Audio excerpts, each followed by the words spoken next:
In today's video, we will talk about sedimentary process of ore formation. Sedimentary process है deposits जो होते हैं वो सिंजेनेटिक और डिपॉजिट्स होते हैं, यानी कि रॉक फॉर्मेशन के साथ साथ में बनते हैं। ये as beds in sedimentary rocks occur करते हैं। पहला इसका है रेसिडुअल डिपॉजिट्स। इसमें जो हमारे रॉक्स होते हैं, मिनरल डिपॉजिट्स होते हैं, वो वेदरिंग के प्रोसेस के अंदर जाते हैं और उनका केमिकल डीके होता है। इस केमिकल वेदरिंग के कारण जो हमारे अनडिज़ायरेबल या फिर अनस्टेबल कंस्टिट्यूएंट्स होते हैं वो रिमूव हो जाते हैं और वेदरिंग, डिकम्पोजिशन या लीचिंग के थ्रू। और जो हमारे स्टेबल या वैल्यूएबल मिनरल्स होते हैं वो कॉन्सेंट्रेट हो जाते हैं at the side of the original rock. उनको हम इन सिटू डिपॉजिट्स भी बोलते हैं। ये मोस्टली बेसॉल्टिक रॉक्स में होता है और इनके लिए कुछ स्पेसिफिक कंडीशंस होती हैं, जैसे कि रॉक जो भी वेदरिंग से गुजर रहा है उसमें वैल्यूएबल मिनरल्स होने चाहिए। जो वैल्यूएबल मिनरल्स हैं वो रेजिस्टेंट होने चाहिए वेदरिंग से। लो रिलीफ होना चाहिए ताकि जो ग्रेविटी या रनिंग वाटर है वो इनसॉल्युबल प्रोडक्ट्स और वेदरिंग को कैरी ना कर सके। और एडुकेट रेनफॉल होना चाहिए ताकि जो soluble products of the weathering है वो सॉल्यूशन के साथ कैरी अवे हो सके, जो कि हमारा ह्यूमिड एंड ट्रॉपिकल क्लाइमेट में पॉसिबल होता है। इकोनॉमिक मिनरल्स जो इसमें आते हैं वो होते हैं iron, manganese, bauxite, clay, laterite. And second है हमारा मैकेनिकल कंसंट्रेशन डिपॉजिट्स। ये नेचुरल सेपरेशन होता है हैवी मिनरल्स का लाइट मिनरल्स में से by the means of moving water, air और ग्रेविटी। इसी को हम मैकेनिकल कंसंट्रेशन बोलते हैं। और जो मिनरल डिपॉजिट्स इस प्रोसेस से फॉर्म होते हैं उनको हम प्लैकर्स बोलते हैं। इसका एग्जांपल है डायमंड, गोल्ड, प्लेटिनम, कैसेट्राइट एक्सेट्रा। अब इसके प्रोसेस को समझते हैं। इसमें जो और मिनरल्स होते हैं वो रॉक या और बॉडी से वेदरिंग या डिसइंटीग्रेशन के थ्रू रिमूव हो जाते हैं। और जो डिसइंटीग्रेटेड मटेरियल्स होते हैं वो डाउन स्लोप कैरी होते हैं वाटर या एयर के थ्रू, तब तक जबकि ये स्ट्रीम या सी शोर तक ना पहुंच जाए। इन मूविंग वाटर और air, heavier placer minerals sink to the bottom और lighter ones carried further. This heavier minerals are separated from the lighter ones. Water या एयर के साथ मूव करते हुए जो हेवियर मिनरल्स होते हैं वो सिंक कर जाते हैं बॉटम में, और जो लाइटर वंस फर्दर कैरी होते हैं आगे, और जो हेवियर मिनरल्स हैं वो सेपरेट हो जाते हैं लाइटर वंस।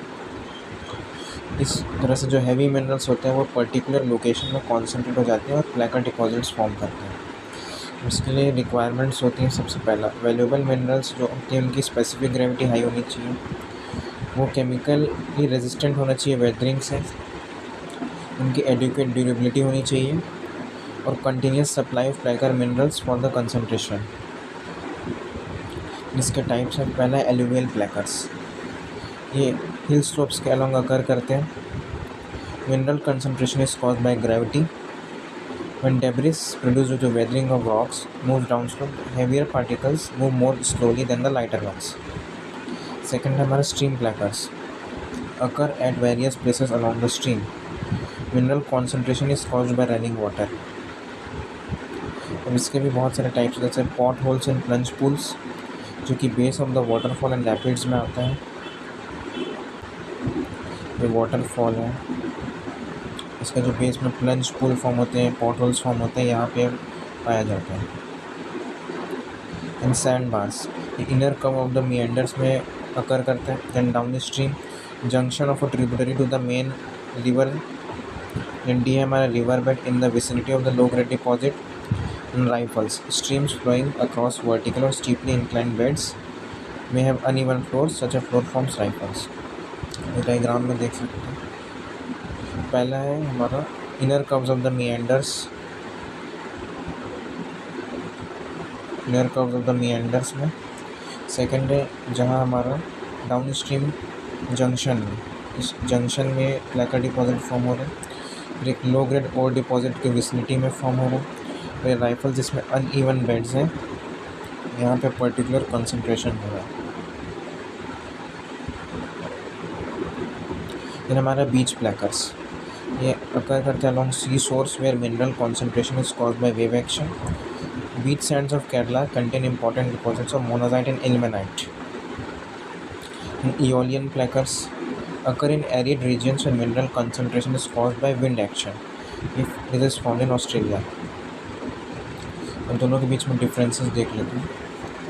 रेसिडुअल डिपॉजिट्स में जो हमारे मिनरल्स होते हैं वो after weathering of the host rock जो मिनरल्स बन जाते हैं उसको बोलते हैं।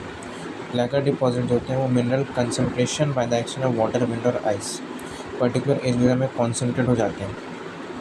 ट्रांसपोर्टेशन के बाद रेसिडुअल डिपॉजिट्स में कोई भी ट्रांसपोर्टेशन नहीं होता, प्लैकर डिपॉजिट में बहुत ज़्यादा ट्रांसपोर्टेशन होता है। फॉर्मेशन मैकेनिज़्म, इसमें इन सिटू कंसंट्रेशन होता है, इसमें इन सिटू कंसंट्रेशन होता है, इसमें सेडिमेंट सॉर्टिंग एंड डिपोजिशन होता है। लोकेशन ये हमारे ओरिजिनल रॉक जो साइट में जहाँ वेदरिंग में वहीं पर पाया जाता है। ये found in river beds, beaches and alluvial plains. Transporting agencies में, क्योंकि ये ओरिजिनल साइट में रहता है तो उसमें कोई भी ट्रांसपोर्टेशन नहीं होता है।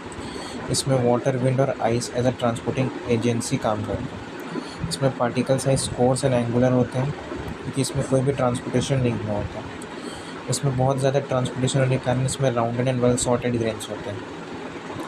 और क्लाइमेटिक ये ट्रॉपिकल एंड सब ट्रॉपिकल क्लाइमेट्स में पाए जाते हैं, और ये टेम्परेट एंड एरिड क्लाइमेट्स में मोस्टली। इसका एग्जांपल है बॉक्साइट, लेटेराइट एंड केओलिनाइट। एंड इसका एग्जांपल है gold, tin, diamond and platinum. Images इसमें की दिख रहे हैं, ये क्ले है, बॉक्साइट इन सिटू वेदरिंग से बना हुआ, और इधर प्लैकर डिपॉजिट्स जो कि हैवी मिनरल्स यहाँ पे कॉन्सेंट्रेट हो गए। यही था आज की वीडियो के लिए। Thanks for watching.